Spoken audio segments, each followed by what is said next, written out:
Hello, LinkedIn. This is a quick live responding to a question that I received about how to make decisions. The question specifically was, should I follow my head or my heart? And this is a question that comes up a lot in coaching.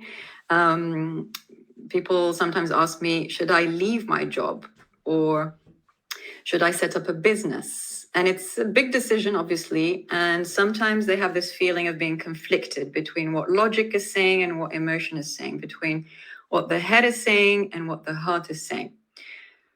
So should you follow your head or your heart when you're making decisions? So here's my response. I want to share three insights that may help you. And the first one is this. There is no real split between the mind and the heart. It's an unfortunate consequence or hangover from around the Enlightenment and Descartes' approach, splitting the mind and the body. And whilst that was helpful in some ways, it's left lots of problems and confusion, especially in healthcare. And it's not real. So there is no real split between what your head is thinking and what your heart is feeling necessarily, although it may feel that way, may seem that way. In Pali, which is an ancient Eastern language, they use the word chitta, which means heart-mind. So the heart and mind are one entity. In many of the great practices that are now coming to the West, like mindfulness, are based around this concept rather than a true split between reason and logic and the mind and heart and the emotions. So the first thing is that there is no real split. So you can relax. There aren't two of you operating. Now, there may be a conflict, but it's not necessarily between the mind and the heart. It's more between an old habit or pattern or way of thinking and a new possibility that's pulling you forward, that's interesting. But the habit and the new possibility are what's in conflict. So you may have beliefs and assumptions that mean this new possibility can't quite figure in your mind, body, in your heart-mind system. So what can you do? Well, the second thing, drawing again on Eastern philosophy and psychology, is it's not really about the decision. Think more about the state in which you're making a decision.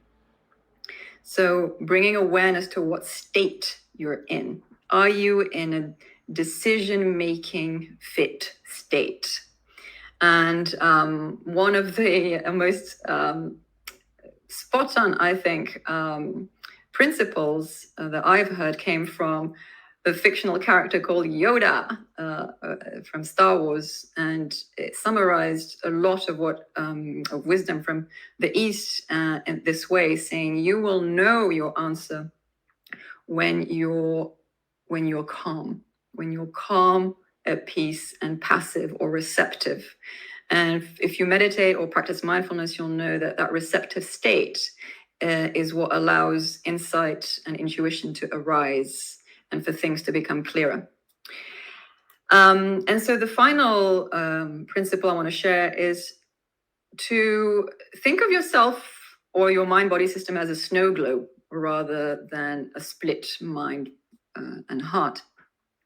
And imagine that you have a snow globe, and if you shake it, you get the snow pieces to float around, or whatever the pieces are, and it looks very pretty, but you can't see what's inside very clearly. It's only when you put the snow globe down that the snow settles and you can see what's inside.